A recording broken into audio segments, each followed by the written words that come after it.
सप्तम अध्याय चंड और मुंड का वध।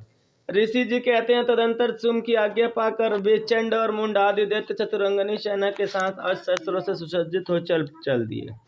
फिर गिरिराज हिमालय के सुवर्ण ऊंचे शिखर पर पहुंचकर उन्होंने सिंह पर बैठी देवी को देखा। वे मंद मंद मुस्कुरा रही थीं।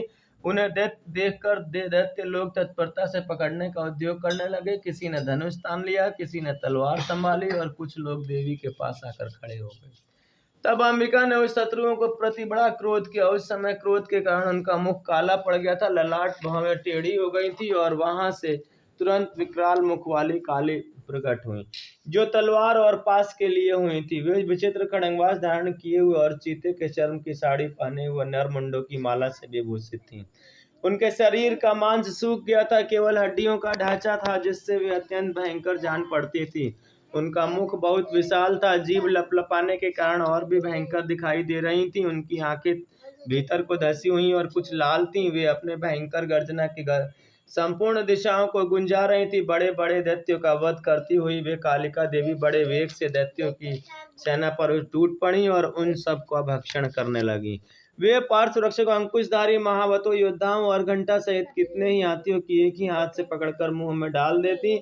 इसी प्रकार घोड़े, रथ और सारथी के साथ रथी सैनिकों को मुंह में डालकर वे घोड़े उन्हें बड़े भयानक रूप से चबा डालती। किसी के बाल पकड़ लेती, किसी का गला दबा देती, किसी के पैरों से कुचल डालती और किसी को छाती के धक्के से मारकर गिरा डालती और असुरों के बड़े बड़े अस्त्र मुंह से पकड़ लेती और रोष में भरकर उनको दांतों से पीस डालती थी।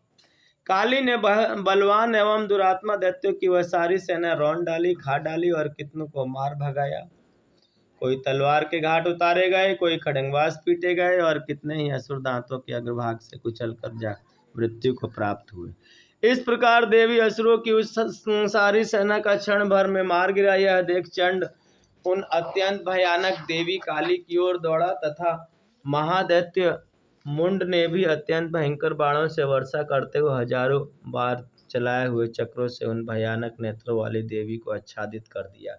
वे अनेक गणों को त्रास करते हुए देवी के मुख में समाते हुए ऐसे जान पड़े मानो सूर्य के बहुतेरे मंडल बादलों से उदर में प्रवेश कर रहे हैं। तब भयंकर गर्जना करने वाली काली अत्यंत रोष में भरकर विकट अट्टहास किया। उस समय उनके विकराल बदन के भीतर कठिनता से देखे जा सकने दांतों की प्रभाव से वे अत्यंत उज्जवल दिखाई देती थी। देवी ने बहुत बड़ी तलवार हाथ में ले हंग का उच्चारण करके चंड पर धावा किया। उसके केस पकड़ लिए, उसी के तलवार से उसका मस्तक काट डाला। चंड को मारा देख मुंड भी देवी की ओर दौड़ा। तब देवी ने रोष में भरकर उसे तलवार से घायल करके धरती पर सुला दिया। महापराक्रमी चंड और मुंड को मारा गया देख मरने से बची हुई बाकी की सेना भय से व्याकुल हो चारों ओर भाग गई।